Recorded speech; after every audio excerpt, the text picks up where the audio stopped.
Level 1. The liar paradox. Imagine someone says, "I'm lying to you right now." Now think, is that statement true or false? It's a loop. If it's true, then it's a lie. But if it's a lie, then it must be true. This is the liar paradox, a sentence that cancels itself. It doesn't just twist language, it challenges logic itself. Like a mirror reflecting another mirror, it creates an infinite loop of contradiction. Take the sentence, "This statement is false." If it's true, it's false. But if it's false, then it must be true. Or picture a system that says, "This program will now terminate," but then continues running. Was it lying? Or just trapped in a logical spiral? People bring this paradox up to test systems, challenge assumptions, or explore the edge of how truth works. But it also causes problems. It can confuse AI, stall reasoning, and collapse debate into paradox. To recognize it, look for statements that refer to themselves, especially when they talk about truth, lies, or belief. And when you hear one, don't get stuck trying to solve it. Just smile, pause, and say, "That's a paradox. It doesn't have a clean answer." Level 2. The barber paradox. In a small village, there's a barber who shaves all those, and only those who do not shave themselves. Now here's the twist. Does the barber shave himself? If he does, then by rule, he shouldn't. But if he doesn't, then he must. And just like that, the logic folds in on itself. This isn't just a quirky brain teaser, it's a paradox that breaks our expectations of consistency. Created by Bertrand Russell, it shows how self-reference, when applied to a set of rules, can create an impossible loop. The problem isn't the barber, it's the system that defines him. Let's imagine a simpler version. You create a list of folders, and one of those folders is meant to hold all folders that don't contain themselves. So should that folder contain itself? If it does, it breaks the rule. If it doesn't, it should go in the folder. And the contradiction begins. People use this paradox to show how logic or language systems can break when they try to define themselves. It's not just abstract, it's a reminder to watch for rules that loop inward. Because sometimes, the problem isn't what you see, it's how you're trying to define it. Level 3. The 2 envelopes problem. You're given 2 envelopes. One has twice as much money as the other. You pick one, but before opening it, you're told you can switch. And suddenly, your brain spirals. Should you switch? The logic seems to say yes. But here's the paradox. It says that no matter what you choose, the other one is always better. Let's say envelope A has X dollars. Then the other must have either 2X or X2. So your expected gain from switching appears positive. But that same logic applies again if you switch, and again, and again. You're stuck in a loop. This is the 2 envelopes problem, a paradox that emerges from how we apply probability to uncertain values. It reveals a flaw in how we evaluate expectation. The problem isn't in the math, it's in the way we apply it to the unknown. People chase better outcomes using this kind of reasoning, but it shows how sometimes too much analysis can backfire. When all choices are symmetrical, the urge to outthink can actually trap you. Sometimes, it's okay to just choose and let the envelope stay closed. Level 4. The unexpected hanging paradox. A judge tells a prisoner, "You'll be hanged next week, but the day will be a surprise." The prisoner thinks it through. "It can't be Friday," he says, "because then I'd know on Thursday night. So Friday is out. Then Thursday must be out too, because if Friday's out and I make it to Wednesday night, then it has to be Thursday." And just like that, he rules out every day. But the twist? He's hanged on a Wednesday, and he's completely surprised. This is the unexpected hanging paradox, a riddle about logic, prediction, and belief. It shows how we can reason ourselves into contradictions by trying to eliminate uncertainty. It's not just a story. It plays out in life when we overanalyze, when we try to outsmart consequences, when we assume we can predict surprise. People fall into this trap when they try to force certainty into situations built on unpredictability. But real life doesn't follow pure logic. Surprise is often the point. You can recognize this when someone thinks too hard about an unknown and ends up blindsided anyway. Sometimes, the only way to win is to stop playing the guessing game. Level 5. The omnipotence paradox. Can an all-powerful being create a rock so heavy it can't lift it? If yes, then it can't lift it. If no, then it couldn't create it. Either way, it seems not all-powerful. This is the omnipotence paradox. It's not just about theology, it's about the limits of language and logic. The idea of all-powerful seems absolute, but when tested, it collapses under its own definition. This paradox shows how certain concepts become meaningless when pushed to extremes. Can do anything sounds grand until anything includes contradictions. Like drawing a square circle or creating a limit to the unlimited. People use this paradox to challenge ideas of divine power, but it also applies to systems, AI, or human control. Any system claiming total power must still obey the boundaries of logic. It causes problems when we assume something can be infinite, yet behave in finite ways. You'll notice this when absolutes are used carelessly, like always, never, or everything. The response? Gently shift the question. Not, can it do anything? But, what does power mean in a world where logic itself has rules? Level 6. The heap paradox. If you have 1,000,000 grains of sand, that's a heap. Remove one grain, still a heap. Remove another, and another. At what point is it no longer a heap? This is the heap paradox, also known as the Sorites paradox. It challenges how we define vague concepts. When does a heap become not a heap? Where's the exact cutoff? This paradox shows how language can fail when it tries to draw lines around things that exist on a spectrum, like baldness, or old age, or even wealth.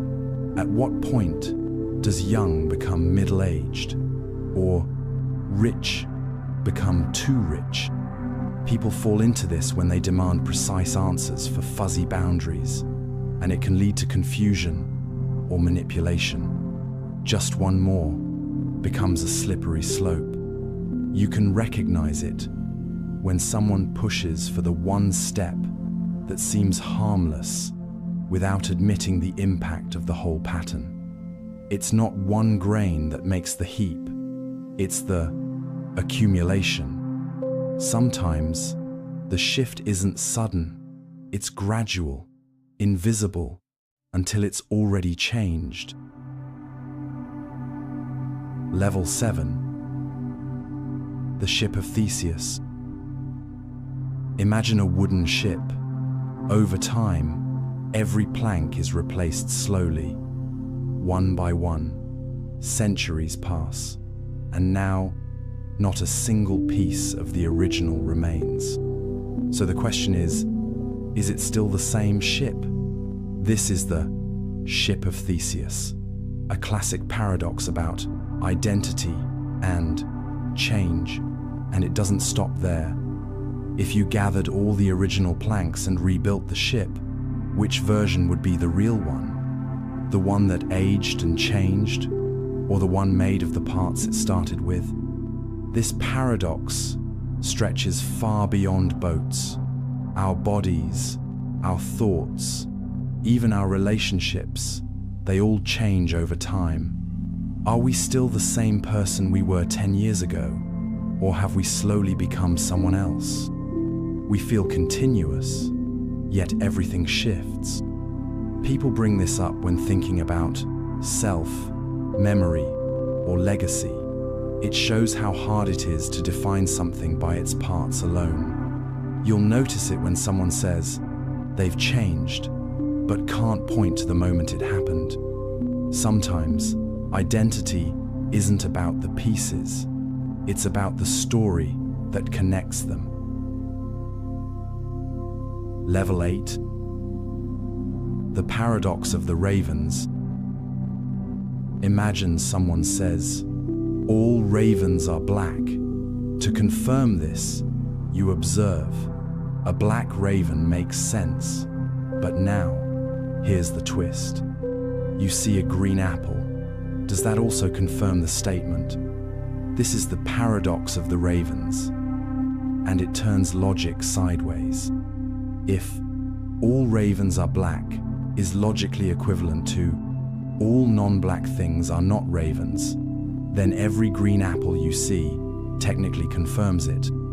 It feels ridiculous, but the math checks out. That's the heart of the paradox when pure logic collides with our intuition. Not all evidence feels equal, even if it technically is. You'll find this in science, where confirmation bias can sneak in. Seeing more black ravens seems meaningful. Seeing a red shoe, not so much. But if we're following logic, it should count. People struggle with this when separating what's emotionally persuasive from what's technically valid. It's a reminder that evidence and meaning aren't always the same. Sometimes, what confirms your beliefs doesn't always look the way you expect. Level 9. The grandfather paradox.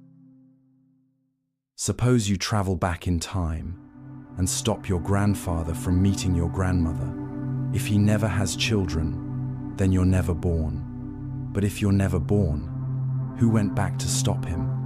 This is the grandfather paradox, one of the most famous time travel contradictions. It shows how tinkering with the past can create impossible feedback loops. Cause and effect collapse, and time folds in on itself. It's not just sci-fi. This idea reveals deep problems with how we understand causality. Can something that hasn't happened yet change something that already did? Or is the timeline fixed, and anything you do already part of what was always going to happen? You'll find this paradox in stories, in philosophy, even in physics debates about whether time is linear, branching, or something else entirely. It challenges the idea that free will and determinism can coexist in a timeline where actions rewrite the past. And yet, we keep imagining the possibilities. Because sometimes, it's not the event that's impossible, it's the loop it creates. Level 10. The bootstrap paradox. Imagine you find a book. You study it, learn from it, and years later, travel back in time and give the same book to your younger self. That version of you grows up and repeats the cycle. So here's the question: who wrote the book? This is the bootstrap paradox. When something exists but has no origin, it loops through time without ever being created. It happens in stories with songs, inventions, or ideas that travel back to their own beginning. The name comes from the phrase, pulling yourself up by your bootstraps, doing the impossible, creating yourself from yourself. It raises big questions. Can information exist without ever being invented? Can something come from nothing? Not once, but over and over. It bends our idea of cause and effect. You'll notice this paradox when a closed loop explains everything, except where it actually began. It's unsettling, but also magical. Sometimes, the story doesn't start anywhere. It just loops. Level 11. The paradox of the tolerance. In a perfectly tolerant society, every idea is accepted. Every belief is allowed. But what happens when someone promotes intolerance? Should that be tolerated too? This is the paradox of the tolerance. If a society tolerates everything, including the voices that seek to destroy tolerance, then eventually, tolerance itself disappears. The philosopher Karl Popper introduced this paradox. He warned that unlimited tolerance can lead to the death of tolerance if it allows intolerance to grow unchecked. You see this when hate speech is protected under free speech, or when violent ideologies are given the same platform as peaceful ones. Over time, the tolerant majority gets pushed out by the voices it tried to include. People struggle with this paradox because it feels like a contradiction. If I'm truly tolerant, shouldn't I tolerate even the worst ideas? But the truth is, some boundaries protect the very freedom we're trying to preserve. Tolerance doesn't mean letting everything pass. It means defending the space where respectful, safe dialogue can survive. Level 12. Russell's paradox. Imagine a library full of lists. Some lists include themselves, others do not. Then you create a list called all lists that do not include themselves. Now ask, does that list include itself? If it does, it shouldn't. If it doesn't, it should. And now you're stuck. This is Russell's paradox, a foundational puzzle in set theory, the mathematics of groups and collections. It shows that some categories break themselves by definition. This paradox shook the logic world in the early 20th century. It exposed how even math, at its most structured, could unravel when self-reference enters the equation. You'll feel it whenever you try to sort things into neat boxes, and one thing refuses to fit, or worse, breaks the whole system just by existing. People experience this in classification, in bureaucracy, or even identity. When something fits too many labels or none at all, it reminds us, not every system can contain itself. Sometimes, the problem isn't the data, it's the definition. Level 13. Zeno's dichotomy paradox. To reach a destination, you first go halfway, then half of the remaining distance, then half of that, over and over. So, how do you ever arrive? This is Zeno's dichotomy paradox. It argues that motion is impossible because you always have to cross an infinite number of points. And if you must complete infinite steps, how do you finish at all? It's ancient, but still powerful, because it reveals the gap between logic and experience. You walk across the room, you move, but mathematically, that journey contains infinite divisions. The resolution lies in how we understand infinity. The distances get smaller, so small that their sum is finite. Modern calculus resolves it. But the paradox still forces us to question the layers beneath our everyday actions. You'll sense this paradox when overthinking leads to paralysis. Just one more thing, just one more step, yet nothing ever starts. Sometimes, movement doesn't happen in theory. It happens because you take the step. Level 14. Buridan's Bridge. Socrates is about to cross a bridge. The guard says, "If you tell the truth, I'll let you pass. If you lie, I'll throw you in the river." Socrates replies, "You will throw me in the river." Now the guard is stuck. If that statement is true, he must throw him in, which breaks the rule. But if it's a lie, then he must let him cross, which also breaks the rule. This is Buridan's Bridge, a clever paradox that traps logic in its own rules. It's similar to the liar paradox, but with consequences. You can't just ignore the contradiction, you have to choose, and either choice violates the rule. You'll see this in contracts, policies, or digital code where rules don't account for contradiction, and suddenly, a system built on "if this, then that" just stalls. People run into this when rigid logic meets messy reality, when two true things can't exist together and yet they do. Sometimes paradoxes don't break logic, they just show where it ends. Level 15. Moore's Paradox. Imagine someone says, "It's raining outside, but I don't believe it is." Or, "She's honest, but I don't believe she's honest." The statement isn't logically false, but it feels wrong. That's the heart of Moore's paradox. It's not a contradiction in facts.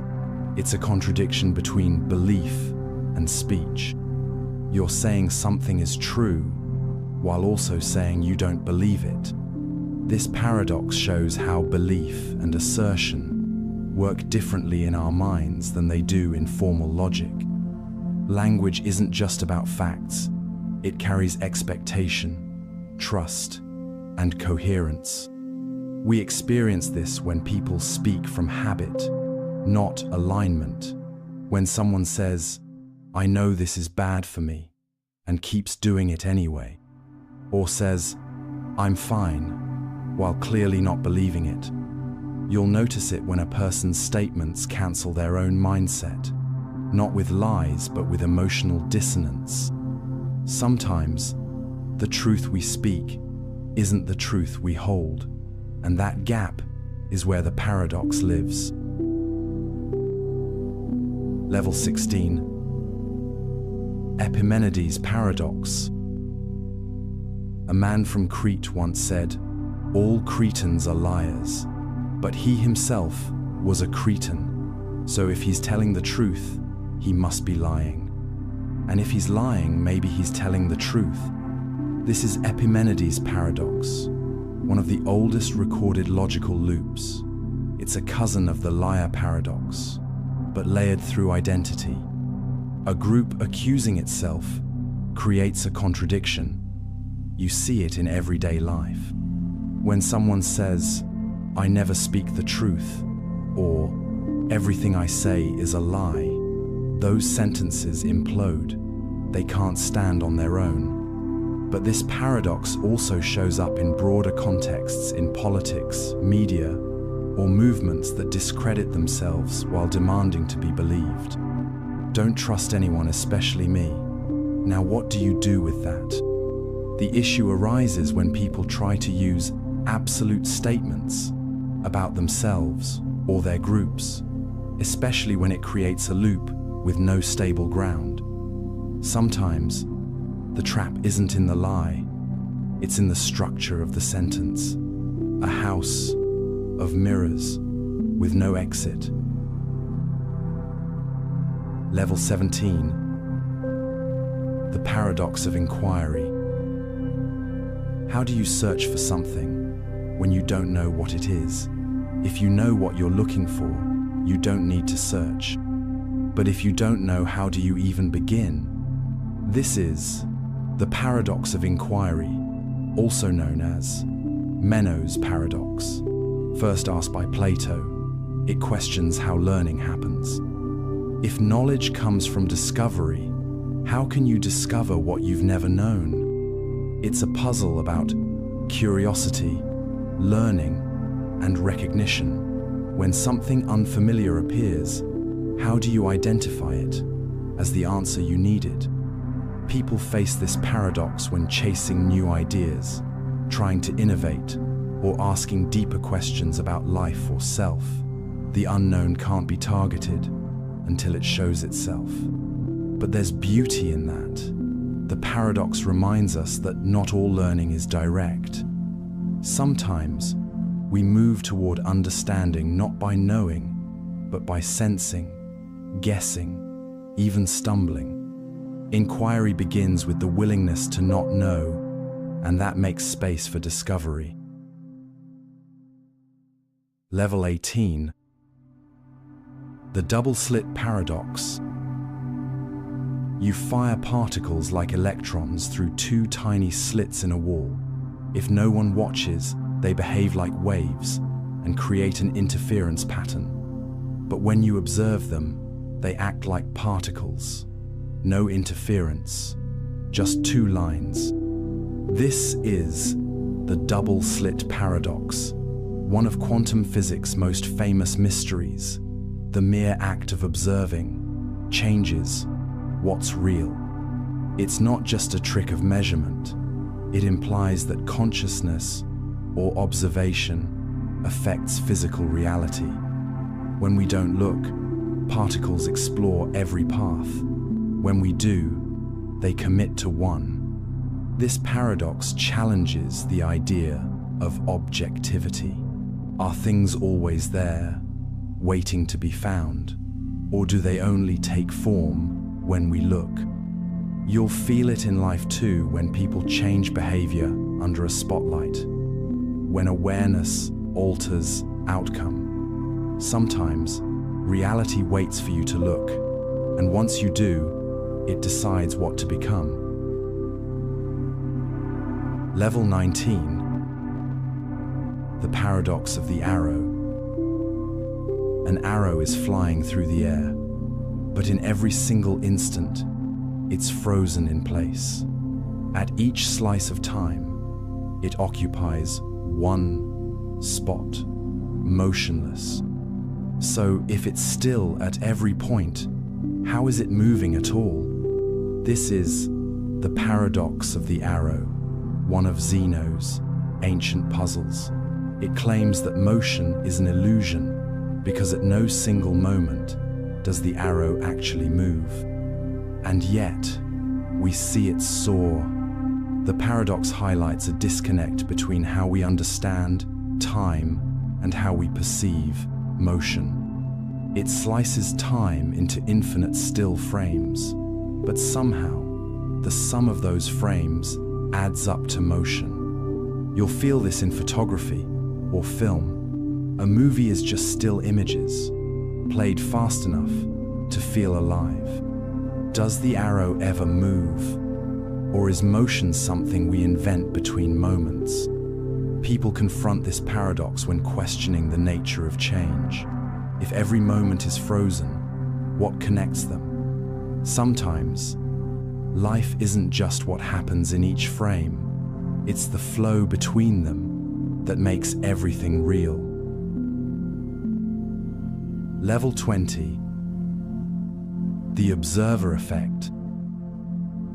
Imagine watching a quiet moment, a bird resting on a branch, but the moment you step closer, it flies away.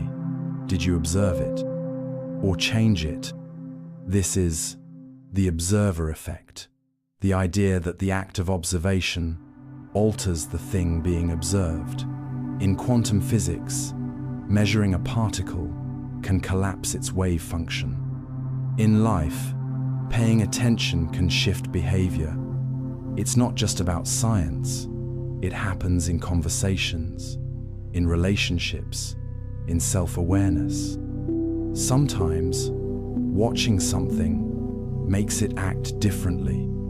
You'll notice it when someone acts more carefully once they know they're being seen, or when your thoughts change just by writing them down. Observation brings presence, and presence transforms. People misunderstand this effect as magical thinking, but it's actually about interaction. The observer becomes part of the system. It reminds us we're never completely neutral. The moment we show up, we leave a mark, even if we say nothing. Level 21. Newcomb's paradox. A mysterious being offers you a choice. Two boxes sit in front of you. Box A contains a visible 1, 0. Box B is sealed and might contain 1 million or nothing. You can take both boxes or just box B. But here's the twist: the being has already predicted your choice. If it predicted you'd take only box B, it placed the million inside. If it predicted you'd take both, box B is empty. So, what do you choose? This is Newcomb's paradox, a mind-bender about prediction, free will, and rationality. Do you trust the prediction and take just one box? Or go for both, knowing it might cost you everything? The paradox pits two lines of thinking against each other, one based on logic and dominance, the other on trust and belief. Either path has its reasoning. People face this in real life, when weighing intuition versus calculated strategy, when future outcomes feel tied to the way you think now. Sometimes, the question isn't about what's in the box, it's whether you believe your actions were already seen. Level 22. The Sleeping Beauty problem. Sleeping Beauty is put to sleep on Sunday. She's told that a coin will be flipped. If it lands heads, she'll be woken on Monday. Then the experiment ends. If it lands tails, she'll be woken on Monday, then again on Tuesday, but with her memory erased in between. When she wakes, she doesn't know what day it is, or how many times she's been woken. Now the question is, what is the probability the coin landed heads? This is the Sleeping Beauty problem, a paradox about belief and probability in uncertain states. Some argue the chance is 1 in 2, like any fair coin toss. Others say it's 1 in 3 because there are 2 possible waking events under tails. The debate highlights how probability gets fuzzy when memory, identity, and time get involved. When you don't know where you are in the sequence, how do you make sense of your reality? It's not just theory.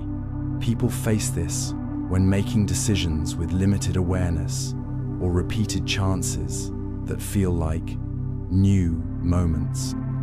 Sometimes, the hardest part of choice is not knowing how many times you've made it. Level 23. Schrödinger's cat. A cat is placed in a sealed box, along with a vial of poison, triggered by a quantum event. Until someone looks inside, the cat is both alive and dead. Not one or the other, both. This is Schrödinger's cat, a thought experiment in quantum mechanics. It shows how strange the world gets when we scale up quantum logic to ordinary life. In quantum theory, particles can exist in superposition, occupying multiple states at once. But when observed, they collapse into one reality. Schrödinger used the cat to show how absurd this sounds when applied to real objects. The paradox isn't about the cat, it's about observation, reality, and when things become real. Is the world definite or undefined until we look? You'll sense this in moments where outcomes seem suspended, like waiting on a phone call, a diagnosis, or an exam result. Until you open the box, both outcomes feel real. Sometimes, reality holds its breath, waiting for you to peek inside. Level 24. The paradox of the present. We say we live in the present, but how long is that, really? A second, a blink, a thought. By the time you notice the present, it's already past. This is the paradox of the present. It questions whether now is even something we can touch. Every attempt to define the present stretches it or shrinks it until it disappears. We divide time into past, present, and future, but the present might just be a vanishing edge, a moment so thin it slips away the instant we feel it. People experience this when they try to be present, in meditation, in grief, in joy, but that effort to hold still makes time slip through even faster. You'll feel it during slow moments when a second stretches forever, or fast ones when an hour vanishes in a blink. Sometimes, the present isn't a point in time. It's the space between noticing and letting go. Level 25. The memory paradox. How do you know the past happened? If memory is your only proof, and what if your memory is wrong? This is the memory paradox, the idea that our entire sense of reality rests on something fragile, editable, and deeply personal. Memories can be false, they can change, they can be implanted, twisted, or lost. Yet we treat them as anchors, as evidence of truth. You'll notice this paradox when people argue over what really happened. Two people, one moment, two completely different memories. Who's right? Maybe neither. Science has shown how memories can be rewritten with suggestion or forgotten entirely. And if memory shapes identity, what happens when it fades? People rely on memory to make decisions, build beliefs, and form relationships, but it's not a perfect record. It's a story we keep telling ourselves. Sometimes, the past isn't what we remember, it's what memory makes of it. Level 26. Hilbert's Hotel. Imagine a hotel with infinite rooms. Every single room is full. Now, a new guest arrives. Can they be accommodated? Surprisingly, yes. This is Hilbert's Hotel, a thought experiment in infinity. You move the guest in room 1 to room 2, room 2 to room 3, and so on infinitely. Room 1 opens up. Magic? No, just infinite logic. But then, an infinite number of guests arrive. No problem. Move every current guest from room N to room T1. Now, all the odd-numbered rooms are empty, infinitely many ready to hold the newcomers. The paradox shows that infinity doesn't behave like normal numbers. You can subtract from it, add to it, and it stays the same. People feel this paradox when trying to grasp endlessness, time, space, even possibility. It defies instinct. You'll notice it in systems that seem full, yet stretch further, when something feels too packed, but somehow expands. Sometimes, infinity isn't about size. It's about letting go of limits. Level 27. Temporal loop paradox. Imagine waking up to find a note on your desk, written by you, from the future. It tells you exactly what to do. You follow it, and years later, send the same note back in time. So who wrote it? This is the temporal loop paradox, where time folds in on itself. Actions in the present are caused by the future, which was caused by the past, which came from the future. In these loops, cause and effect get tangled. There's no clear beginning, just a cycle, like a snake eating its own tail. People explore this idea in time travel stories, philosophy, even theories of consciousness. Did I act freely, or was I just completing the loop? You'll feel this when life feels eerily prescripted, déjà vu, fate, repeating patterns, when it seems like your future self already knows. Sometimes, the strangest question isn't, what's next? It's, where did this even begin? Level 28. Causal loops and predestination. You meet a stranger who gives you a book. That book inspires your career, your choices, your destiny.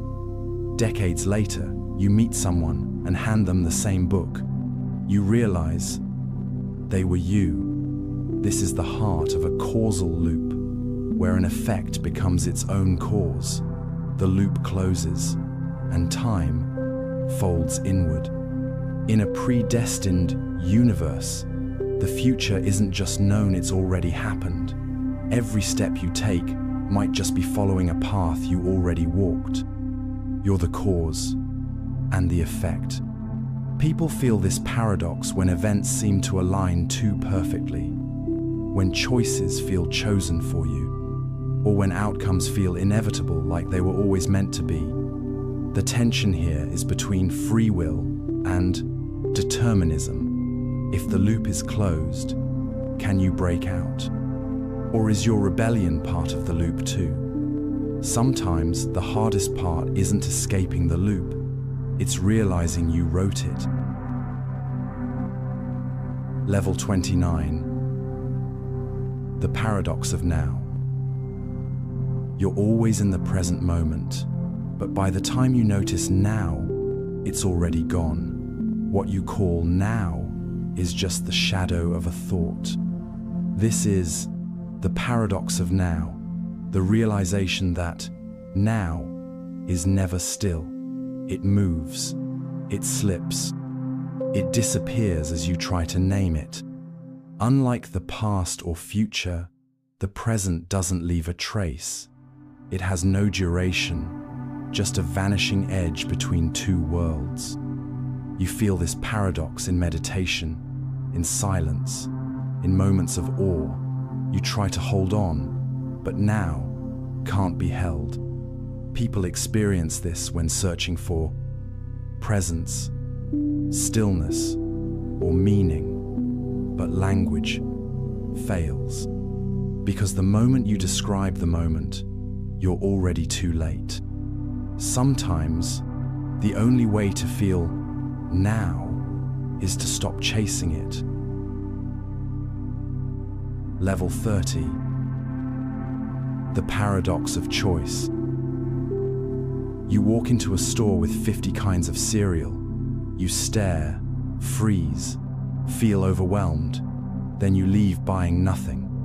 This is the paradox of choice.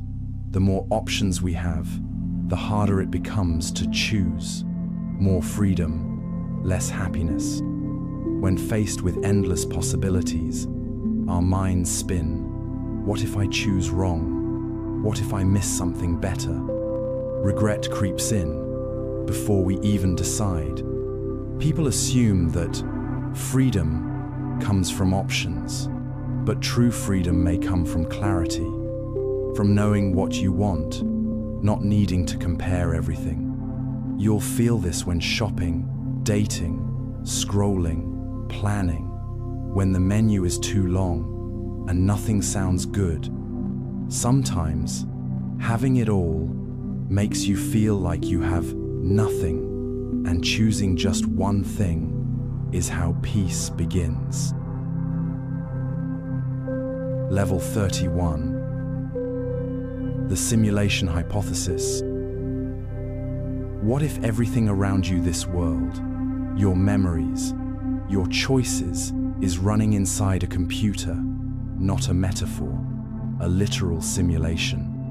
This is the simulation hypothesis, the idea that advanced civilizations might create digital realities so detailed the beings inside wouldn't know they're artificial. Think of video games today. Now project 1,000 years forward. If such simulations are possible, and if many are created, what are the odds you're in the original universe and not one of the copies? That's the logic of the paradox. If simulations become common, then statistically, you're probably in one. People feel this idea when they question reality, when strange coincidences pile up, when dreams and déjà vu blur the line between real and constructed. You'll notice it in moments where life feels too scripted, too well-timed, or when technology itself begins to feel like magic. Sometimes the question isn't, is this real? It's, would you even know? Level 32. Boltzmann brain paradox. Imagine a single brain floating in space, fully formed, with false memories, believing it lived a full life. But it didn't. It just appeared. This is the Boltzmann brain paradox. In an infinite universe, random events happen. So it might be more likely for a brain to pop into existence than for the whole ordered universe to evolve naturally. That's the paradox. If chaos can randomly create consciousness, then why assume we're part of an ordered cosmos at all? It challenges assumptions about origin, probability, and trust. If our memories can be simulated, if our bodies are illusions, what anchors us? You'll feel this paradox when wondering whether the world has continuity or whether you just began a moment ago with false memories. People explore it in philosophy, physics, even artificial intelligence. It's a test of how we define reality from inside the system. Sometimes, the only proof you have that the world is real is that you're thinking at all. Level 33. Brain in a vat. Picture this. Your brain sits in a tank. Wires feed it signals. You see a world, hear voices, feel the wind, but none of it's real. This is the brain in a vat thought experiment, a modern twist on Descartes. Question: how do we know anything outside our mind is real? If your senses can be faked and all your experiences are inputs, what's left? Where is the line between illusion and reality? The paradox forces us to question the source of our knowledge. If you can't tell the difference between real and simulated, does it matter? People face this when doubting their perceptions, when trauma distorts memory, when dreams feel more real than waking life. You'll notice it in deep reflection or moments of existential drift. What's the self? Where is you located. Sometimes, truth isn't what surrounds you, but what you're able to question. Level 34. The dream argument. You've had dreams that felt real, vivid, detailed, emotional. Then you wake and realize none of it happened. But how do you know this moment isn't also a dream? This is the dream argument. If dreams can mimic reality, then how do you ever know you're awake? Descartes used this argument to challenge certainty. If your senses can deceive you, then the world you trust may not be solid at all. It's not just philosophical.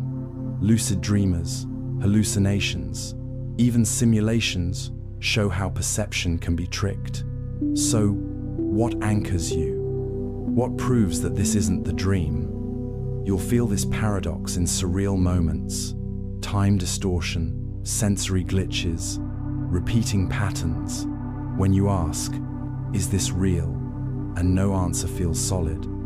People live with it quietly, that sliver of doubt, tucked between waking and sleep. Sometimes, the only thing that feels real is the act of asking. Level 35. The anthropic principle. You look around and see a universe perfectly tuned for life. Stars, gravity, chemistry, all just right.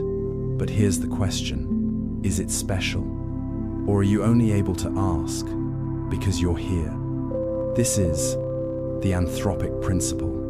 It says the universe must appear life-friendly because otherwise no one would be around to notice. It's not about vanity, it's about selection bias. Out of infinite possibilities, only the life-permitting ones get observed by the life they permit. Some use this to explain fine-tuning. Others argue it doesn't explain anything, just reframes the puzzle. Still, it's haunting. What if your existence isn't surprising, just statistically inevitable? You'll sense this when things feel too perfect, when life's balance seems fragile, yet here you are. Sometimes, the answer isn't that the universe fits you, it's that you fit the universe. Level 36. Bostrom's trilemma. Are we living in base reality or a simulation? According to philosopher Nick Bostrom, there are only 3 options, and none are ordinary.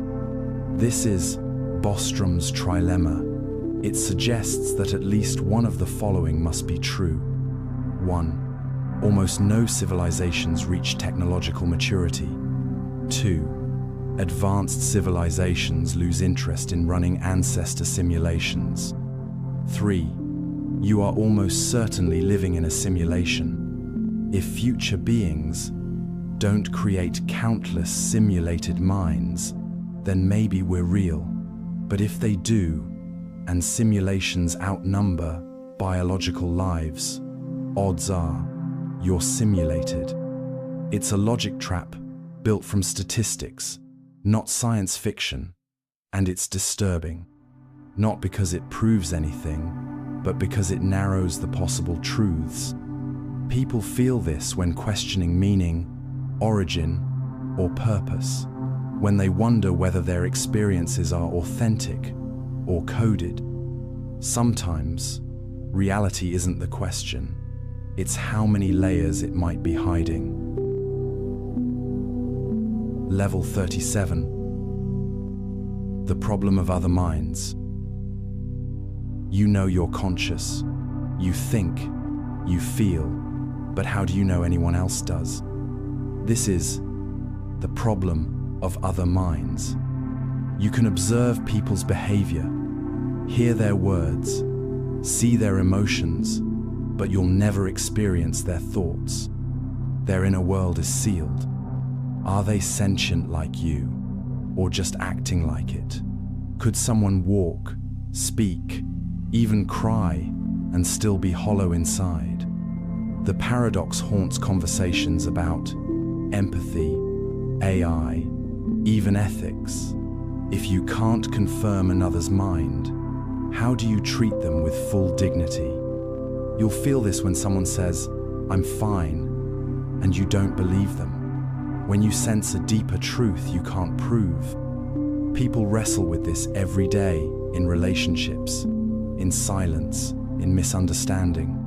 Sometimes, connection isn't about proof. It's about choosing to believe the inner life you can never see. Level 38. The teletransportation paradox. You step into a machine, it scans your body, atom by atom, and rebuilds you elsewhere. The original is destroyed. The copy wakes up. Is that still you? This is the teletransportation paradox. It asks what makes you, you. Is it your body, your memories, your stream of consciousness? If the copy has all your traits, is there a difference? Or did the original version die the moment the scan completed? The paradox strikes at the core of personal identity. What survives when the vessel changes? What's the boundary between this and that? You'll sense this in dreams, aging, or even grief when the person you were feels far from the one you are. People explore this in philosophy, teleportation fiction, and cloning debates. But it's also a question of everyday change. Sometimes we don't stay ourselves, we just keep arriving in new versions. Level 39. The hard problem of consciousness. You can measure brain waves, map neurons, stimulate thoughts, but none of that explains why it feels like something to be alive. This is the hard problem of consciousness, coined by philosopher David Chalmers. It asks, why do physical processes in the brain give rise to subjective experience? We understand how vision works. Light hits the retina, signals move, but why does red feel red? Why does pain feel bad? No scan, no chemical, no equation explains the qualia, the inner texture of awareness. You'll encounter this paradox in dreams, music, beauty, when something feels real, but defies analysis. Science explains the body, but the mind, the feeling of being you, that's still a mystery. Sometimes, the deepest part of you is the one no one can dissect. Level 40. The replicator thought experiment. Imagine a machine that copies you perfectly, down to every thought, every scar, every feeling. The original is left alive. Now two of you exist. Which one is the real you? This is the replicator thought experiment. It challenges the idea of identity when two people claim the same past, the same self. Are you the copy, the original, both, neither? What if the copy starts making new memories? What if it suffers, loves? Do those experiences count less because they weren't yours first? You'll feel this paradox when thinking about memory, aging, or the way people change. If you outgrow your past, are you still you? People use this in sci-fi, ethics, even AI. What makes a person if everything about them can be copied? Sometimes being you isn't about being original. It's about being the one still living the story. Level 41. The trolley problem. A runaway trolley is heading down the tracks toward 5 people. You're standing beside a switch. If you pull it, the trolley will change direction but kill 1 person on the other track. What do you do?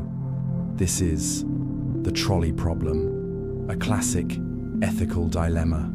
Do you intervene to save more lives, even if it means directly causing a death? Or do you step back and let fate unfold? It pits 2 moral instincts against each other: utilitarianism, which values outcomes, and deontology, which values intent.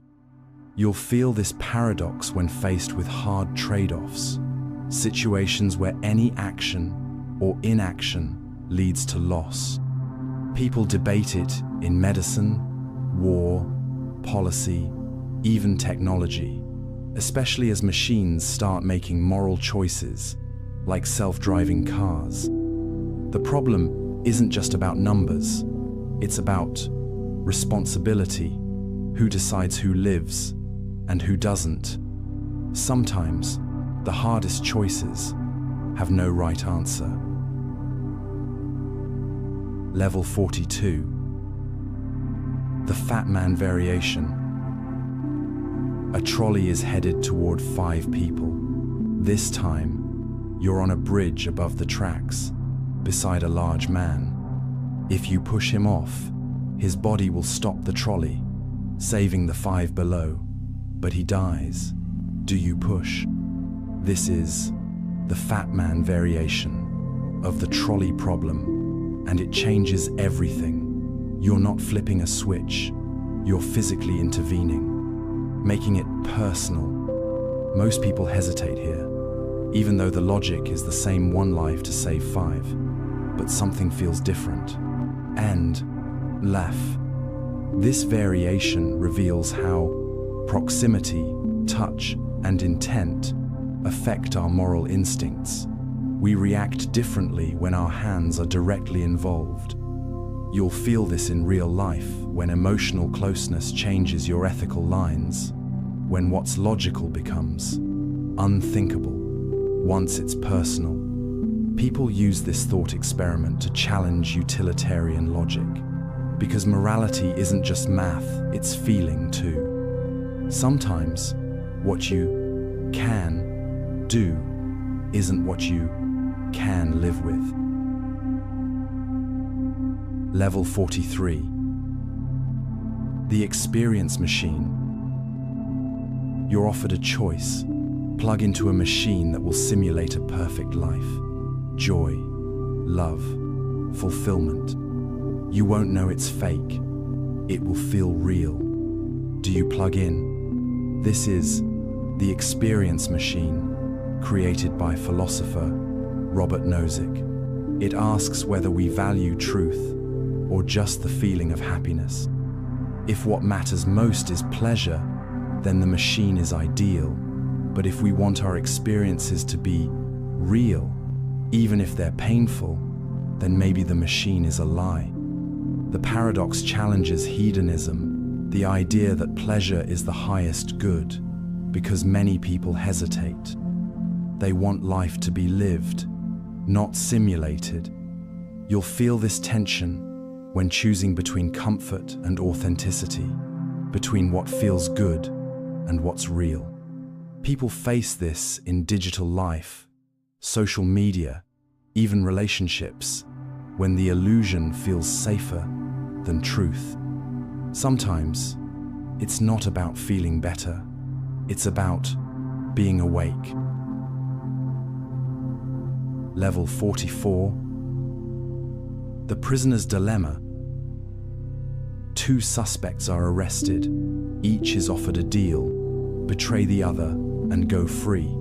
But if both betray, they both serve time. If both stay silent, minimal jail time. But they can't communicate. This is the Prisoner's Dilemma, a game theory paradox about trust and self-interest. What's best for each isn't best for both. It reveals how cooperation and competition pull against each other, and how fear can break even the best intentions. You'll see this in business, politics, even friendships, when acting selfishly feels safer, but costs everyone more. People face this dilemma when they protect themselves at someone else's expense, when they assume betrayal and make it happen. The paradox shows that rational choices lead to irrational outcomes. Sometimes, the strongest strategy is trust. Level 45. Moral luck. Two drivers speed down the road. One hits a pedestrian, the other doesn't. Same action, different outcome. One is punished, the other walks away. This is the paradox of moral luck. It questions how much control we really have over how we're judged. Is it fair to punish someone more just because of how things turned out, even if their intentions were the same? You'll notice this in legal systems, workplace accidents, even everyday blame, when outcomes shape morality, not the actions or motives behind them. People struggle with this when guilt feels random, when someone who meant well gets condemned, or someone careless escapes consequence. The paradox reveals how outcome bias warps our sense of justice, and how morality isn't always about effort, but luck. Sometimes, doing the same thing ends in two very different stories. Level 46. The problem of evil. If a God is all-powerful and all-good, why does evil exist? Why is there suffering, war, disease, cruelty, things that feel unjust and unbearable? This is the problem of evil, a deep and haunting paradox that challenges the existence of a benevolent higher power. If evil exists, then either God cannot stop it, meaning not all-powerful, or chooses not to, meaning not all good. So which is it? The paradox stretches across theology and philosophy. Some say suffering builds character. Others argue free will makes evil possible.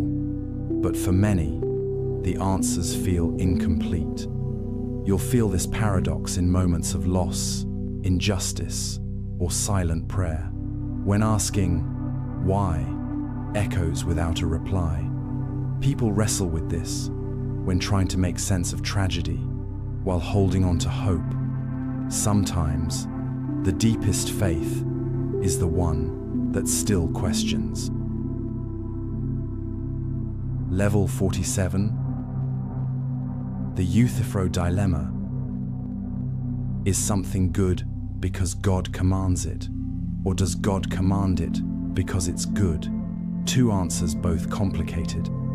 This is the Euthyphro dilemma, first asked by Plato. It challenges the foundation of moral authority. If good is whatever God commands, then morality becomes arbitrary. God could command cruelty, and it would still be good. But if God commands things because they're already good, then morality exists outside of God. So, who defines goodness, divine will, or something deeper? You'll encounter this paradox when debating morality, religion, and ethics. It's especially powerful when values clash with belief. People wrestle with it when trying to balance obedience with conscience, when they ask, is this right because it was said, or because it truly is?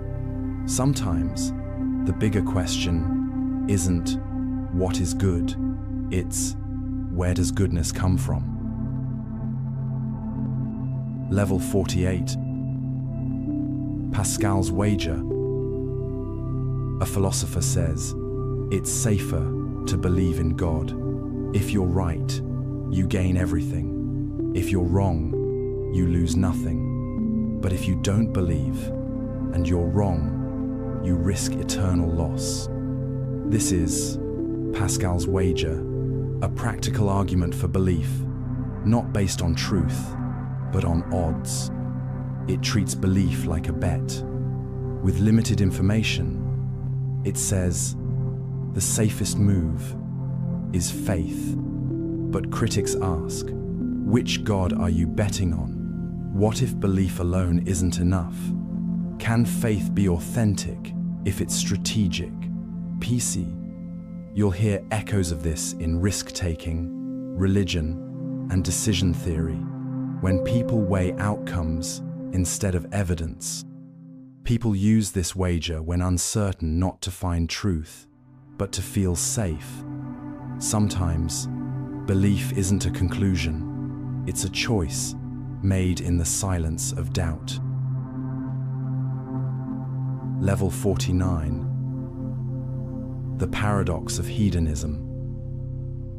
If you chase happiness directly, it slips away. The more you try to be happy, the less happy you become. This is the paradox of hedonism, the idea that pleasure can't be the main goal. It must be the byproduct of something deeper. When you focus too hard on joy, it becomes forced, artificial. But when you pursue meaning, growth, connection, happiness often follows. People experience this when they chase instant gratification and end up feeling empty, or when they stop trying and suddenly feel peace.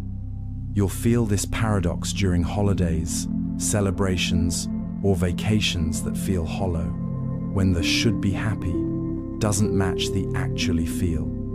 Sometimes, the path to joy isn't through joy, it's through purpose. Level 50. The tragedy of the commons. A group of farmers share a common field. Each one adds more animals to gain more benefit, but soon the land is overgrazed. The grass dies, everyone loses. This is the tragedy of the commons, a paradox where individual self-interest leads to collective ruin. Each choice makes sense on its own, but together they destroy the shared resource. You'll see this in climate change, traffic, overfishing, anywhere shared systems exist, when just one more becomes the reason everyone suffers. People face this paradox in everyday life, when convenience outweighs sustainability, when it won't matter becomes a habit. It shows how rational actions can lead to irrational consequences, and how shared responsibility is the only real fix. Sometimes, saving the whole means choosing less for yourself. Level 51. The Banach-Tarski paradox.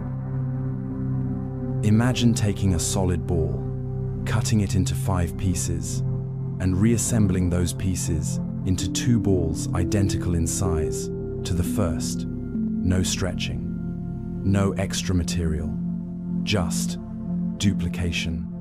This is the Banach-Tarski paradox, a result in set theory and mathematics that defies physical intuition. It's built on the concept of infinity and the idea that certain sets, when rearranged, can behave in ways that break the rules of volume and mass. In real life, it sounds impossible, but mathematically, it's valid.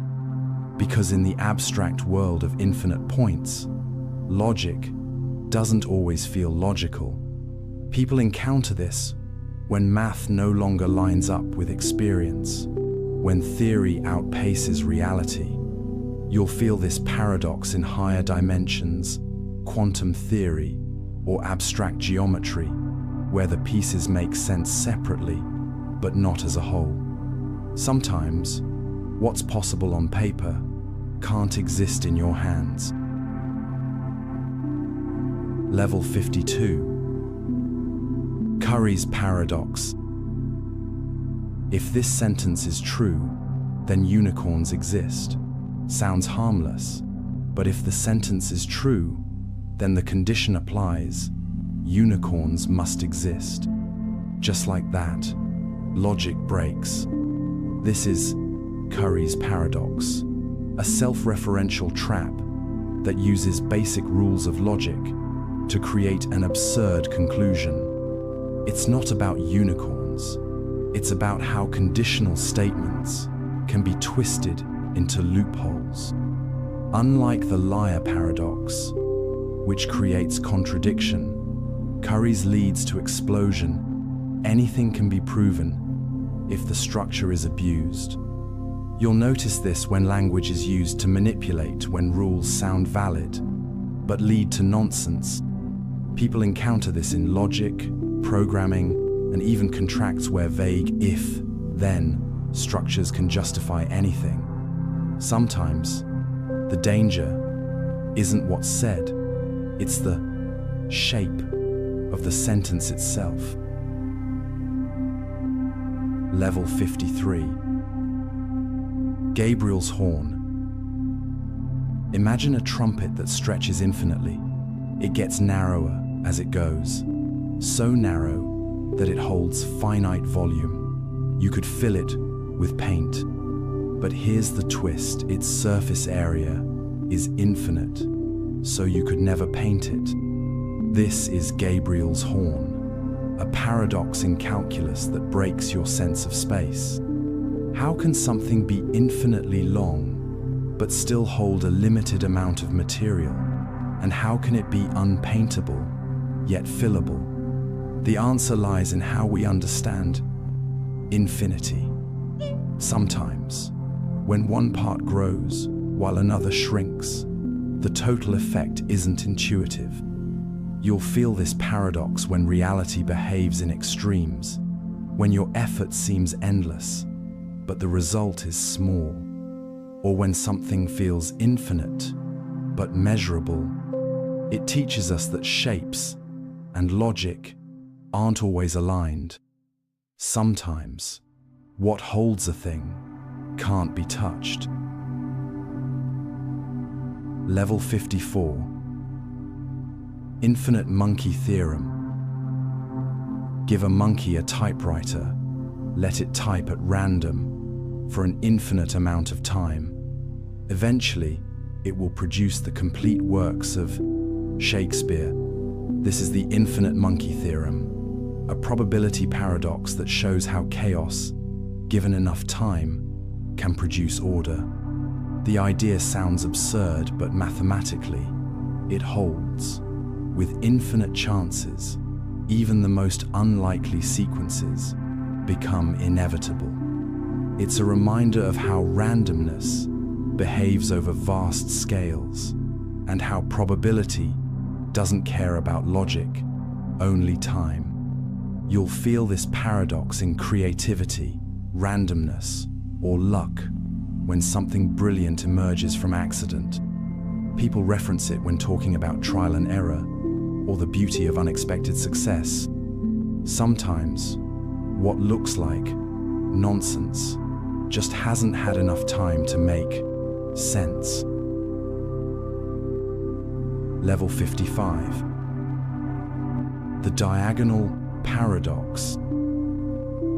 Draw a diagonal line on a grid. Now trace it using tiny steps, 1 unit over, 1 unit up, over and up, over and up. Measure the path. It's longer than the direct diagonal, and the more steps you take, the longer it gets. This is the diagonal paradox, a geometry riddle that shows how measuring a smooth curve using jagged steps gives the wrong result. It highlights how approximation can distort, that how you measure matters just as much as what you measure. You'll see this in data sampling, pixelated images, or fractals where precision breaks down when scale changes. People experience it when analyzing trends, statistics, or movement, and the pattern looks wrong because the ruler used didn't fit the shape. Sometimes what looks longer isn't. It's just the wrong way of seeing a simple path. Level 56. Cantor's infinite sets. Infinity seems like one big thing, but what if there are sizes of infinity? Some bigger than others. This is Cantor's infinite sets. Mathematician Georg Cantor discovered that even infinity can be measured, and some infinities are actually larger than others. Take whole numbers, 1, 2, 3, on forever. Now compare that to all real numbers between 0 and 1. There are more of those, infinitely more. Cantor showed that while both sets are infinite, one is uncountable. No list can fully capture it. This shattered the idea that infinity was one single concept. Instead, it's layered, structured, with hierarchies.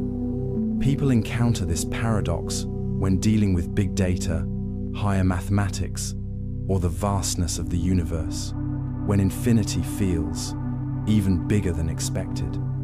Sometimes, even the endless has levels. Level 57. Berry's paradox.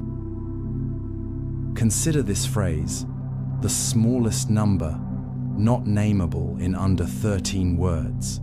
Seems clever, until you realize you just named it in under 13 words. This is Berry's paradox, a language trap that uses self-reference to create contradiction. It plays with definition and description. If something is unnameable, but then described, what happens? You'll find this paradox in dictionary logic, coding, and metadata, where labels point at things that break their own label. It's a cousin to the liar paradox, but instead of truth, it messes with compression. How much can be said with how little? People struggle with it when trying to create exact systems and find those systems loop back on themselves. Sometimes, meaning isn't just in what you say, but in how saying it undoes itself. Level 58. Gödel's incompleteness theorems. Imagine a perfect math system. Every rule clear, every truth provable. Now imagine a sentence within that system that says, this statement cannot be proven. If it's true, the system can't prove it. If it's false, then it's provable, which makes it true. This is the heart of Gödel's incompleteness theorems. Mathematician Kurt Gödel proved that in any consistent formal system, there are truths that can't be proven inside that system. It shattered the dream of complete, closed logic. Even perfect math has holes. You'll feel this paradox when systems break at their edge, when certainty gives way to limits.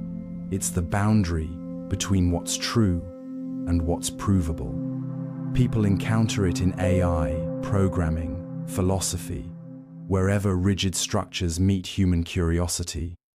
Sometimes the system can't show you everything, and the most important truths live just outside the rules. Level 59. The Russell-Whitehead conundrum. At the dawn of mathematical logic, Bertrand Russell and Alfred Whitehead tried to build all of math from pure logic, a flawless foundation. Nothing assumed, They wrote a massive work, Principia Mathematica, a system to derive all truth step by step, but in the process, they hit paradoxes. Russell's own paradox broke their set theory. The Russell-Whitehead conundrum shows that even the most carefully built systems can collapse under their own weight. The dream was to make math bulletproof. The reality? Some bullets came from inside. You'll feel this paradox when structure fails, when the tools you build undo themselves. It reminds us that knowledge is built on assumptions, and those assumptions must be watched closely. Sometimes, the flaw isn't in the math, it's in believing the math could be flawless. Level 60. The paradox of analysis. When you define something clearly, you risk changing what it means. The more precise your words, the further they might drift from intuition. This is the paradox of analysis. It asks, how can we explain a concept without altering it? Take knowledge, define it too narrowly, and you leave things out. Define it too broadly, and you lose what made it distinct. The paradox shows that clarity can cloud. That explanation sometimes replaces understanding instead of deepening it. You'll feel this when someone explains something you already knew, and it makes it less familiar. People run into it in philosophy, science, even art when labels dull the thing they try to illuminate. Sometimes, the better you define something, the more it stops feeling like itself. Level 61. The twin paradox. Two twins. One boards a spaceship traveling near the speed of light. The other stays on Earth. When the space twin returns, they've aged less. Time moved differently. This is the twin paradox, a real consequence of Einstein's theory of relativity. In high-speed travel, time dilates. The faster you move, the slower time flows for you, relative to someone standing still. It sounds like science fiction, but it's been measured. Atomic clocks on fast-moving planes tick more slowly than ones on the ground. You'll feel this paradox when thinking about time as fixed and realizing it's not, that time is not a constant, it's a relation. People feel it in their lives too, when two people experience the same period, but come out of it changed in wildly different ways. Sometimes, distance doesn't separate us, time does. Level 62. The paradox of identity. You've changed. You're not the same person you were as a child. Your body, thoughts, and feelings, all different. And yet, you're still you. This is the paradox of identity. How can something change continuously and still stay the same? If all the parts are different, is the whole still the same? Or is personal identity just an illusion of memory and continuity? You'll feel this when you reconnect with your younger self, or realize a relationship has outgrown its beginning. People ask this in psychology, philosophy, even law. If you can change your mind, your body, even your name, where is the self? Sometimes, the person you were no longer exists, and yet, somehow, you're still you. Level 63. The paradox of the self. You can think about your thoughts, observe your feelings, even doubt your own existence. But who is doing the observing? This is the paradox of the self, the strange loop where the mind turns inward, trying to find its own center. If you are the observer and also the observed, where does the self truly begin? It's like chasing your own shadow. You see the effects, but never the origin. People feel this in meditation, introspection, or moments of ego collapse, when I becomes a question instead of a given. You'll notice it when your identity shifts, or when you watch your mind think and wonder who's watching. Sometimes the self isn't a thing, it's the space between thoughts. Level 64, Theseus's mirror. You look into a mirror, the reflection is you, but every 7 years, your body's cells have replaced themselves. Memory shifts, beliefs change, so who is the reflection? This is Theseus's mirror, a personal twist on the ship of Theseus. But instead of a ship, it's you.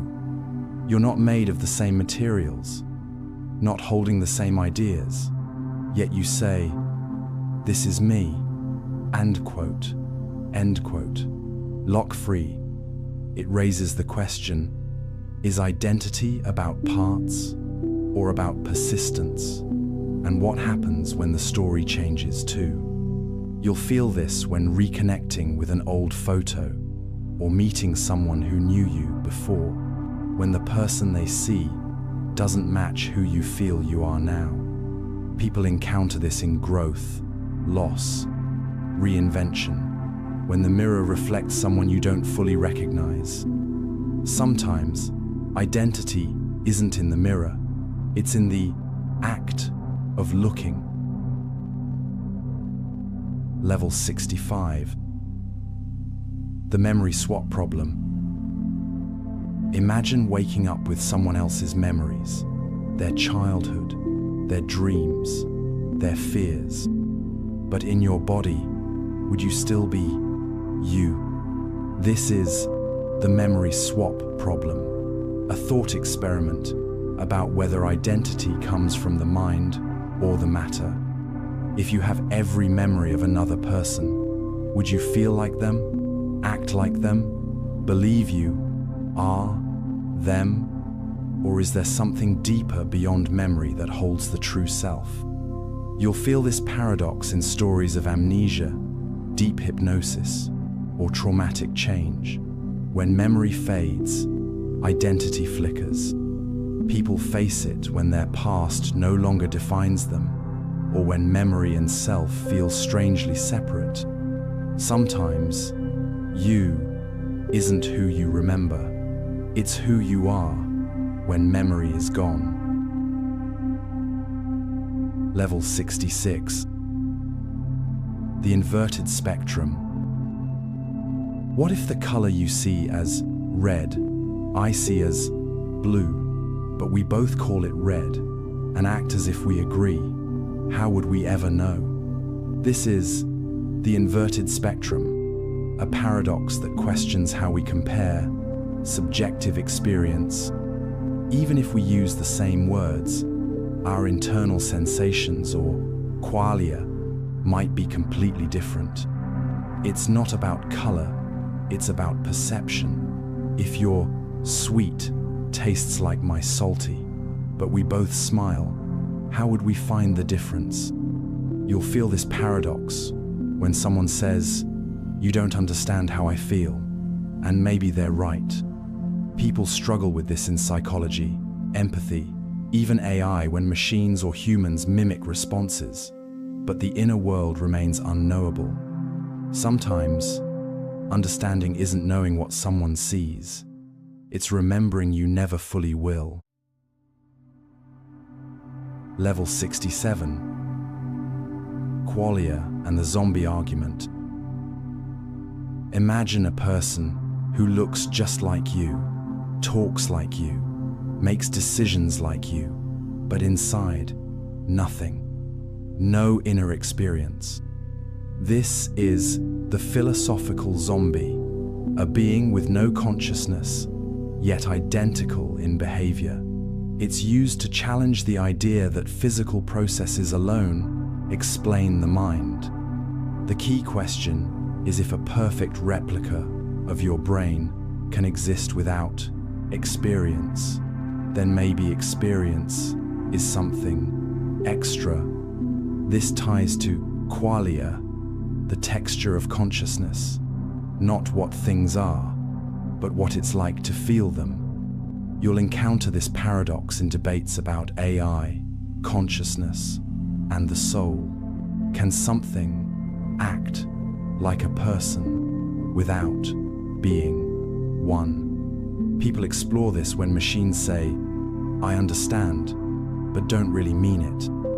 Sometimes the spark of being is more than just pattern, it's the feeling behind it.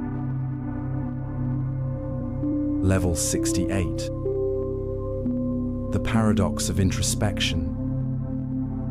You try to understand your own mind, but the more you examine it, the more it changes. You become both observer and observed. This is the paradox of introspection, a loop where self-reflection alters the self. Like looking at a mirror while adjusting the mirror. The image shifts just by looking. You'll feel this when trying to figure yourself out. The more you analyze your emotions, the less clear they become. Are you sad or thinking about being sad? People encounter this in therapy, meditation, or overthinking. When reflection turns into distortion, it raises questions about whether we can ever observe ourselves without changing what we see. Sometimes, the mind doesn't want to be solved. It just wants to be witnessed. Level 69. The map territory problem. A map is not the land, a menu is not the meal, but we often mistake the model for the thing itself. This is the map territory problem. It warns us not to confuse representations with reality. You can study a map for hours, but it won't show the smell of the forest, the feel of the dirt, the weight of the journey. You'll experience this paradox in data, theory, or social labels. When someone describes something and forgets that description is not the thing, people make this mistake in science, religion, and relationships, thinking the label, the doctrine, or the belief is the truth. Sometimes, the closer the map, the easier it is to forget it's not the place, and the only way to really know the land is to walk it. Level 70. The colorless green idea. Colorless green ideas sleep furiously. The sentence makes no sense, and yet it's perfectly grammatical. This is the colorless green idea, coined by linguist Noam Chomsky, a paradox that shows how a sentence can follow all the rules and still mean nothing. It separates syntax from semantics. The form is flawless, but the content collapses. You'll feel this in legal jargon, corporate buzzwords, or AI-generated text when the structure is polished, but the meaning is hollow. People run into this when language becomes ritual phrases, repeated without thought, words that sound wise, but say nothing. It's a reminder, meaning isn't just in how something sounds, it's in what it carries. Level 71. The paradox of democracy. In a democracy, the majority rules. But what happens when that majority votes to end democracy? Should their decisions still stand? This is the paradox of democracy. It shows how a system built on freedom can vote itself into oppression. Democracy values choice, But what if that choice is to remove choice itself? You'll feel this paradox in moments of crisis, when fear leads to the election of power that silences others. People experience it when protecting free speech means allowing speech that threatens that freedom. It's a reminder that democracy is not just about voting, it's about protecting the values that make voting possible. Sometimes, what's legal can still be a threat to what's just. Level 72. The preference reversal paradox. You choose option A over B, but later, when framed differently, you choose B over A. Nothing changed except how it was presented. This is the preference reversal paradox. It shows that our decisions aren't always stable. They shift with context. In theory, preferences should be consistent, but human psychology bends. Words, order, timing, they all influence what we choose. You'll notice this when buying products, answering surveys, or evaluating risks. The same choices feel different under new lights. People face this paradox in courts, marketing, and daily life, when small details sway major decisions. Sometimes, choice isn't about what we want, it's about how we're asked. Level 73. The paradox of voting. One vote among millions. The chance it decides an election is nearly zero. So why vote at all? This is the paradox of voting. If everyone acts rationally and stays home, the system collapses. It's a conflict between individual logic and collective necessity. One vote feels useless, but all votes matter. You'll see this in public goods, climate action, and civic duty, where contribution only matters if everyone plays along. People face this paradox when deciding whether to show up for their community, their country, or their cause. It reminds us that participation isn't just about outcome, it's about engagement. The system lives because people believe in it.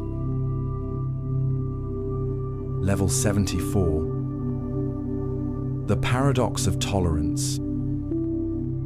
A society values tolerance, but what happens when intolerance grows inside it? Should tolerance tolerate the voices that would destroy it? This is the paradox of tolerance.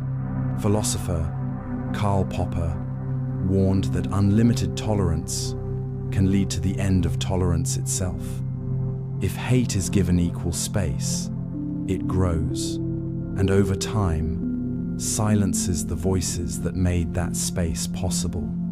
You'll see this in online platforms, free speech debates, and social movements. When giving everything a platform invites destruction. People struggle with this because boundaries feel restrictive, but some limits protect freedom itself. Sometimes, defending openness means standing firm. Tolerance is not passivity, it's an active choice. Level 75. Simpson's paradox. You analyze data and see a clear trend, but when you divide that data into groups, the trend reverses.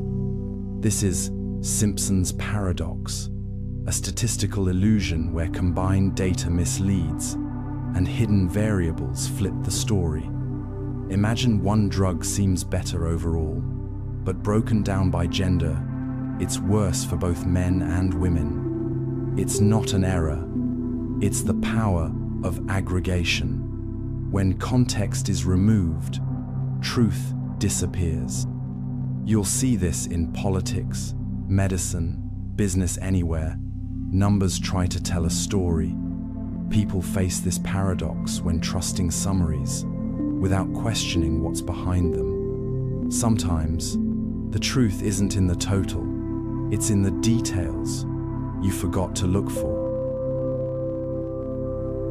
Level 76. Arrow's impossibility theorem. You want to create a perfect voting system, fair, balanced, and democratic. But no matter how you design it, something always breaks. This is Arrow's impossibility theorem. Economist Kenneth Arrow proved that no voting system can satisfy all fairness criteria at once when there are 3 or more choices. You can't have a method that reflects individual preferences, ensures group consistency, and avoids strange outcomes all at the same time. It's not just politics. It's any system where many people make one decision. You'll see this in committees, rankings, and online ratings, when the final result doesn't reflect what most people actually wanted. People run into this when trying to make things fair and realizing that fairness itself is mathematically limited. Sometimes the system isn't broken, it's just impossible to perfect. Level 77. Menno's paradox. If you know what you're looking for, you don't need to search. But if you don't know what it is, how will you recognize it when you find it? This is Menno's paradox from Plato. It questions how discovery is even possible. If knowledge is recognition, then how can we ever learn anything new? It challenges the idea that learning is linear, that you go from unknown to known. Instead, it suggests something deeper. That curiosity leads you toward answers, even if you don't yet understand the question. You'll feel this paradox when something clicks, but you're not sure why, or when a vague idea turns into clear insight. People face it in learning, creativity, and self-discovery, where knowing often starts in not knowing. Sometimes the search begins before you even know you're searching. Level 78. The paradox of suspense. You watch a movie for the second time. You already know what happens, yet you feel tension. You're still on edge. This is the paradox of suspense. How can you feel suspense when you already know the outcome? It challenges the idea that surprise is what makes stories work, because even without surprise, we feel it. Maybe suspense isn't about not knowing. Maybe it's about caring, wanting, hoping, fearing, even if the ending's written. You'll experience this when rereading a book, replaying a game, or hearing an old story. It still grabs you. People face this paradox in life too when anticipating something they've already lived through. Sometimes, suspense isn't about the future. It's about the feeling of approaching it.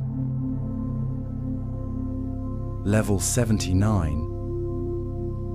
The paradox of fiction. You cry for characters you know aren't real. You feel joy, loss, fear, all for stories. But why? This is the paradox of fiction. How can we feel genuine emotions about things we know are imaginary? You're not confused. You know the difference between reality and fiction, and yet the feelings come anyway. The paradox reveals something about how the brain works. It treats certain cues, expressions, music, words as real, even when they're not. You'll feel this in films, novels, dreams, when the world is false, but your tears are real. People live this every day in art, roleplay, and memory, because the heart doesn't need facts to feel. Sometimes, fiction holds truth, even when the events never happened. Level 80. The friendship paradox. Statistically, your friends have more friends than you do, not because you're unpopular, but because of how networks work. This is the friendship paradox. On average, your friends are more connected than you simply because they're more visible in the network. It's a math quirk, but it feels personal, like you're always falling behind, even when you're not. You'll feel this on social media, when everyone else seems to be going further, faster, louder. People experience it in school, work, and life, when comparison becomes the thief of contentment. But the paradox is only possible because you're connected, because you're part of the network. Sometimes, what looks like falling behind is just a reflection of how connected you are. Level 81. The immortality paradox. Living forever sounds like a dream, endless time, no fear of death. But after centuries, would life still feel meaningful? This is the immortality paradox, the idea that without limits, life loses urgency. If there's always tomorrow, why act today? Why love now? Why change at all? Many imagine immortality as freedom, but freedom without endings can become numbness. You'll feel this in moments that stretch on where routine replaces purpose, or when you realize the preciousness of something comes from it ending. People wrestle with this paradox when facing grief, aging, or the desire to escape mortality. Sometimes it's death that gives life its shape. Level 82. The paradox of the heap revisited. If you remove one grain of sand from a heap, it's still a heap. Remove another, still a heap. So when does it stop being one? This is the Sorite's paradox. Now, revisited, it reveals how vague concepts break under scrutiny. What counts as tall, or bald, or rich? One change means little, but many small changes become transformation. It's the danger of gradualism, of letting things slide, because each moment feels too small to matter. You'll feel this in habits, ethics, and decline. When you wake up one day and realize everything has shifted, people ignore this paradox until the line is far behind them. Sometimes, big changes don't come all at once. They come grain by grain. Level 83. The butterfly effect. A butterfly flaps its wings in Brazil. Weeks later, a tornado strikes Texas. Could that tiny flap have caused the storm? This is the butterfly effect, a core idea in chaos theory. Small changes in initial conditions can lead to massive, unpredictable outcomes. It doesn't mean everything is connected, but that sensitivity to starting points can make prediction impossible. You'll feel this paradox in missed calls, delays, or chance encounters, moments that seem small but change everything. People reflect on it when tracing their paths backward, realizing how fragile and powerful a single choice can be. Sometimes, the smallest action has unseen weight. Level 84. The paradox of time travel free will. You go back in time, you try to change something, but everything you do ends up causing the very event you tried to stop. This is the time travel free will paradox. If the past already happened, do you really have the power to change it? Or are your actions part of the original story all along? It's the tension between determinism and freedom. If you know the outcome, are you still choosing? You'll feel this when trying to fix a mistake and realizing your efforts only reinforced it, or when fate feels scripted, even as you fight it. People see this paradox in loops of regret, history, or myth. The harder you try to break the cycle, the more it holds. Sometimes, free will feels like the illusion of movement inside a closed loop. Level 85. The paradox of meaning. We search for meaning in life, in love, in everything. But what if meaning itself is something we create? This is the paradox of meaning. We long for something objective, yet build our meaning out of subjective parts. If everything is constructed, can anything be truly real? Or is the act of creating meaning what makes it matter?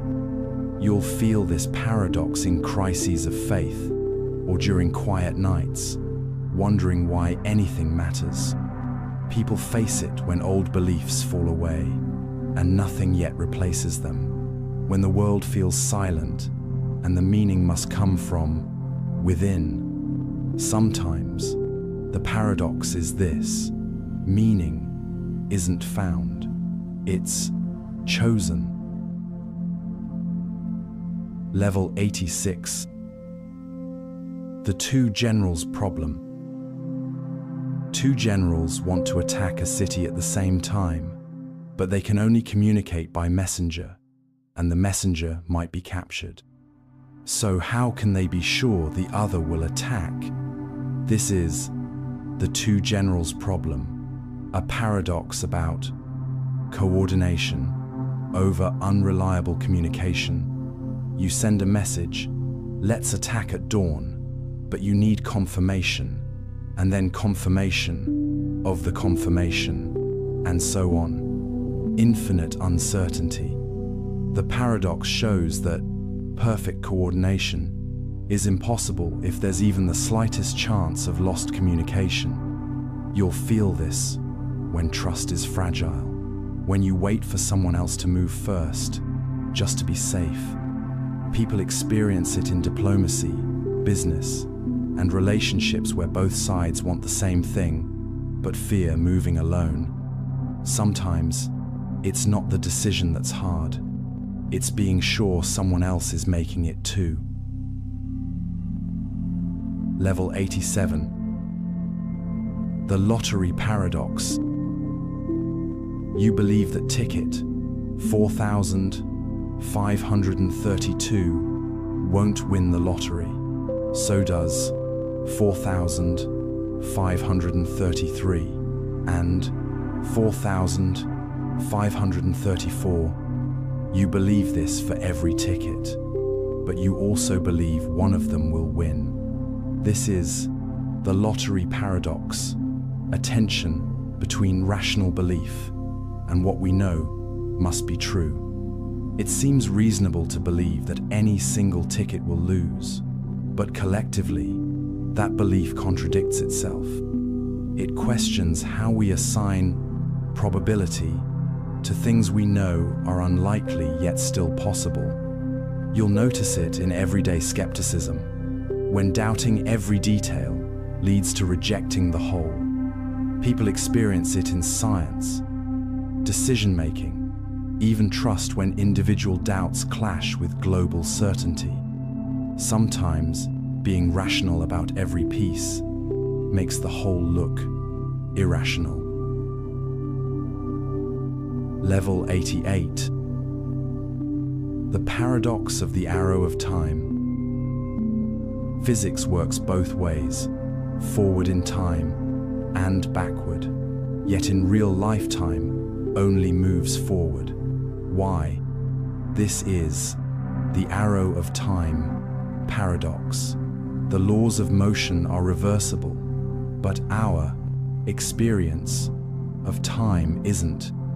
We remember the past, but not the future. We grow older, never younger. This paradox points to entropy, the tendency for systems to move from order to disorder.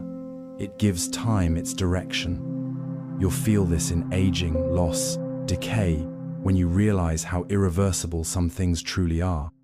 People encounter it when trying to undo mistakes or longing to relive moments. Sometimes, time flows one way because memory only points in that direction. Level 89, the surprise test paradox. A teacher tells students, there will be a surprise test next week. The students think it through. It can't be Friday, we'd expect it by then. So they eliminate each day until no day is possible. Yet the test comes, and they're surprised. This is the surprise test paradox, a contradiction between expectation and uncertainty. It shows how trying to predict a surprise removes the surprise, but failing to predict it restores it. You'll feel this in real life when overthinking backfires and you're still caught off guard. People face it in logic, probability, even emotions when knowing too much breaks the very thing they're trying to understand. Sometimes, the only way to be surprised is to stop trying to see it coming. Level 90. The illusion of explanatory depth. You think you understand how a zipper works, or a bicycle, or a toilet, but when asked to explain, you stumble. This is the illusion of explanatory depth, the belief that we understand things more deeply than we actually do. Day 7. We mistake familiarity for understanding. Just because we've seen it doesn't mean we know how it works. You'll feel this when someone asks you to explain something simple and you can't, or when confidence shrinks under close examination. End quote. People encounter it in politics, science, even self-awareness where certainty masks shallow knowledge. Sometimes, knowing how little you know is the start of real understanding. Level 91. The self-reference paradox. This statement is false. If it's true, then it's false. And if it's false, then it must be true. This is the self-reference paradox, a logical loop where a sentence refers to itself and collapses under its own weight. It's not just wordplay. It reveals the limits of systems trying to define themselves in language, logic, and even mathematics. You'll feel this when someone says, "I'm lying right now," or "Everything I say is false." Your brain tightens, trying to solve the unsolvable. People encounter it in paradoxical humor, deep philosophy, and circular arguments. It's the same loop behind Russell's paradox, Gödel's theorems, even some types of programming crashes. Sometimes, truth can't be found inside the loop. You have to step outside to see it. Level 92. The Google paradox. You type a question into Google to check if it's been asked before, but if no one has ever typed it and you just did, then it's no longer original. This is the Google paradox, a strange loop between searching and creating. You wonder, has anyone ever thought of this? The act of checking destroys the uniqueness. It's a digital twist on the observer effect. Your curiosity alters the very question. You'll feel this when trying to be original online, only to realize your search reshapes the landscape itself. People experience it in writing, research, and creativity when exploration changes what's being explored. Sometimes, the most original thoughts vanish the moment you try to prove them. Level 93. The mirror paradox. Why do mirrors flip left and right, but not top and bottom? You raise your right hand, and your reflection raises its left. But up stays up, and down stays down. This is the mirror paradox, a visual puzzle that tricks your sense of symmetry. The truth is, mirrors don't flip horizontally or vertically. They flip along the depth axis. Front becomes back. But our brains interpret that reversal through our own body map, so it feels like left and right have switched.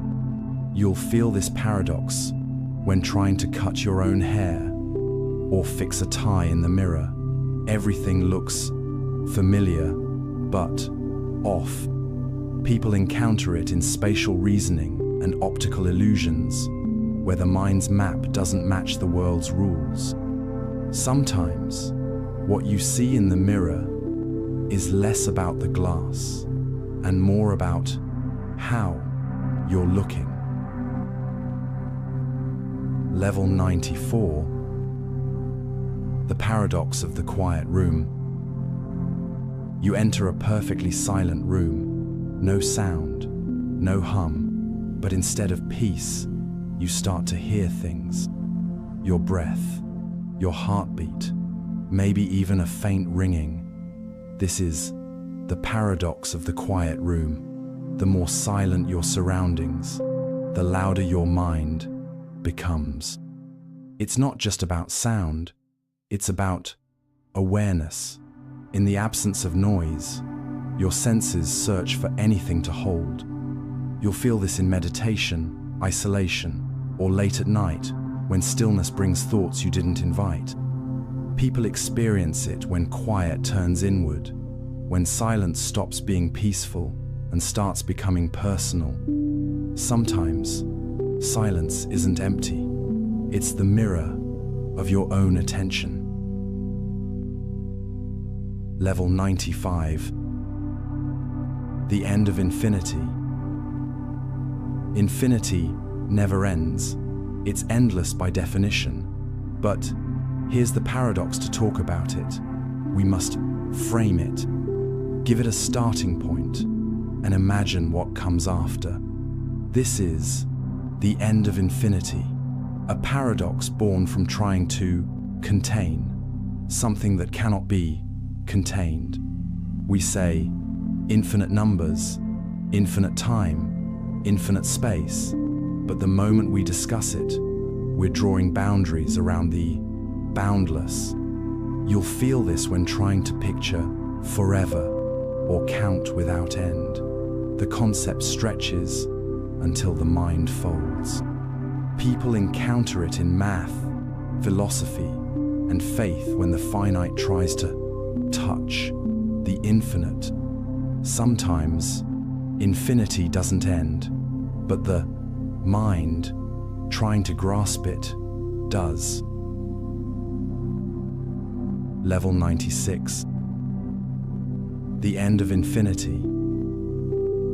We say infinity as if it's something we can touch, but infinity is not a number. It's a direction, a horizon that always stays ahead. This is the end of infinity, a paradox that arises when we try to complete the uncompletable. You can count forever and still not reach it. You can divide forever and never find the smallest piece.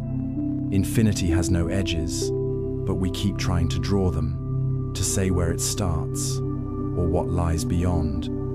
You'll feel this paradox in big questions about the universe, the soul, the end of time, and in small questions too, when no answer feels final. People seek closure, but infinity denies it. Sometimes, the paradox is simple. We want an ending to something that was never meant to end. Level 97.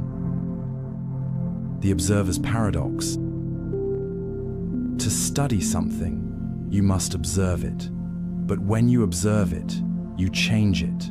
So what are you really seeing? This is the observer's paradox, found in physics, sociology, and even everyday life. In science, just measuring a system can alter it. In conversation, asking questions can shift the answers. Even watching yourself in the mirror, in reflection, changes how you behave. You'll feel this paradox when trying to be natural while knowing you're being watched, or when self-awareness starts to replace authenticity. People face it in research, in relationships, in self-work. The moment you look too closely, the picture moves. Sometimes, truth isn't what you see, it's what hides when you're not looking. Level 98. Laplace's demon. Imagine a being that knows the position and motion of every particle in the universe. It could predict everything past, present, future, perfectly. This is Laplace's demon, a thought experiment in determinism. If the universe is ruled by physical laws, and if those laws are knowable, then everything is predictable. Nothing is truly random. Free will disappears. Choice becomes illusion. The future is already written, just waiting to be read. You'll feel this paradox when wondering if your path was ever yours. When coincidences feel too precise. People confront it when grappling with fate, control, and meaning. Sometimes, the scariest thought isn't chaos. It's that everything is inevitable. Level 99. The boundless mirror. You stand between two mirrors, and your reflection stretches forever, a hallway of selves, fading into infinity. Each reflection is you, and not you. This is the boundless mirror, a visual metaphor for identity, recursion, and perception. Every copy is slightly distorted, slightly delayed, but the essence echoes through. Who is the real you? The one closest to the glass, the first image, or the version furthest away? You'll feel this paradox in memory, in storytelling, in self-exploration, when the past reflects the present, but never quite matches. People live inside mirrors of their own, making projections, assumptions, roles. Sometimes, seeing yourself clearly means stepping away from the glass. Level 100. The ultimate paradox. You. You are a mystery to yourself. You live in your own skin and still don't fully know who you are. You change, but feel continuous. You make choices and question your freedom. You think about thinking. You observe your own observer. This is the ultimate paradox. It's not just a puzzle, it's you. Every paradox you've heard lives somewhere inside your daily life. Infinity in your attention, loops in your habits, contradictions in your thoughts. You are logic and emotion, structure and chaos, a body with boundaries and a mind that reaches beyond them. You'll feel this paradox when you laugh and cry at the same time, when you love something that hurts, when you say, "I don't know why I do this," and keep doing it. There's no final answer, no neat definition. Sometimes, the greatest paradox is simply being alive.